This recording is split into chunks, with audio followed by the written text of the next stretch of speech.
has the Chinese proverb, "May you live in interesting times," landed on us over and over again.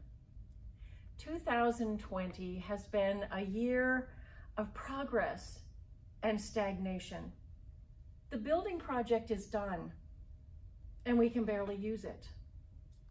We have found new ways of doing things. Our technological know-how has grown exponentially.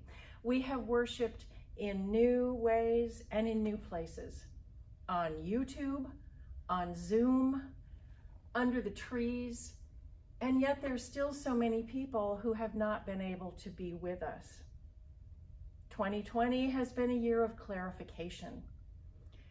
We see with a sharper sense what is important to us because a lot has been taken away from us. And yet we have so much for which to be grateful. But we miss each other. We miss being a community and making contact in person. Alas, we will have to endure that for a while longer. And so it is no surprise that this message is coming to you electronically from the undercroft to begin with, rather than from the pulpit. It's time to talk about our future, the future of Trinity Church. And I am quite excited about this. There is so much good news and potential. But first, a little dose of reality. This has been a crazy year for us financially. We completed this building project beyond Trinity's wildest imagination. Voila, we have an elevator. We were given an extraordinary disbursement from the Foot Family Charitable Trust of $500,000 and another one of equal value from an anonymous foundation. Unfortunately, while we are grateful for the gift from the Foot Trust, it came with a caveat. We will not be able to request funds from them for the next 2 years. That means it will be fall of 2022 before we can put in a grant request for money for 2023.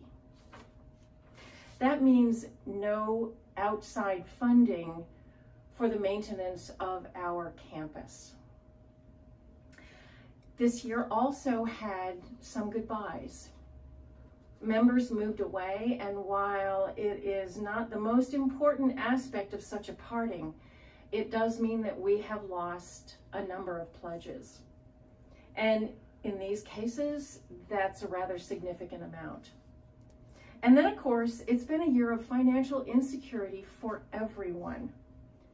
And as a result, we have had to draw from our savings and endowment more than we had anticipated. And that is not sustainable. What this means is that 2021 will require some adjustments. Our vestry has begun the difficult task of projecting into the next year. We committed this year to paying our staff at their full compensation levels through to the end of the year. But it is likely that we will not be able to maintain that next year. We've always operated very frugally, without much spending beyond the basics. This is the challenge before us. The best way to look at this challenge is to see an extraordinary set of possibilities that sits right in front of us. It will take thinking of ourselves a little bit differently.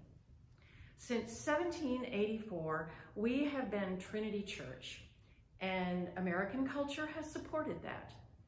Being a part of a church is just what people did. That has changed. But what this year has shown us is the need for connection and community has never been clearer to everyone. So I'm asking you to imagine not simply Trinity Church, but Trinity Church as the center of the Trinity community.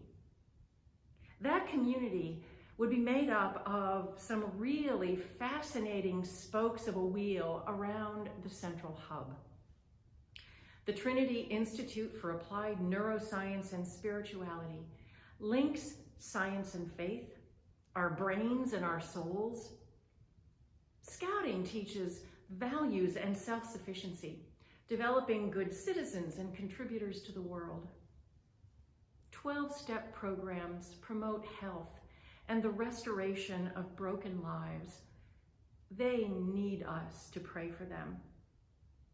Trinity Kids brings creative joy around the community, and families need not be members of the worshiping community to take part in those activities. There is a group that might be called the spiritual not religious, who are coming to Trinity for meaningful conversations that they're not getting anywhere else. It's called BBC, Bringing Back Conversation, or as I like to call it, Being Bigger Church. It is feeding a spiritual need and offers some really great possibilities. Living wisely and well on planet Earth brings an environmentally committed audience into our Trinity community regularly, and there's lots more we can do with that. Music, art, and culture in the most beautiful building in town makes perfect sense to me. We have a perfect venue for music here with our gorgeous Steinway piano right at the center of it. And then there are all of the things that we haven't even tried or imagined yet. Gourmet supper groups using our kitchen and then being drawn into the community as we feed others. And whatever else we can think of. So imagine with me what such a community, one big network of hopeful activity, linked together, would do for Branford, and how the assembled community might support the operations of this new thing. Such an expanded way of thinking of ourselves could ensure Trinity Church, as you have always known it and loved it, that it will continue to thrive and be something more, and it could be a lot of fun. This is a vision that I ask you to consider and to give to. You will receive a letter with more specific financial information and a pledge card in the mail this week.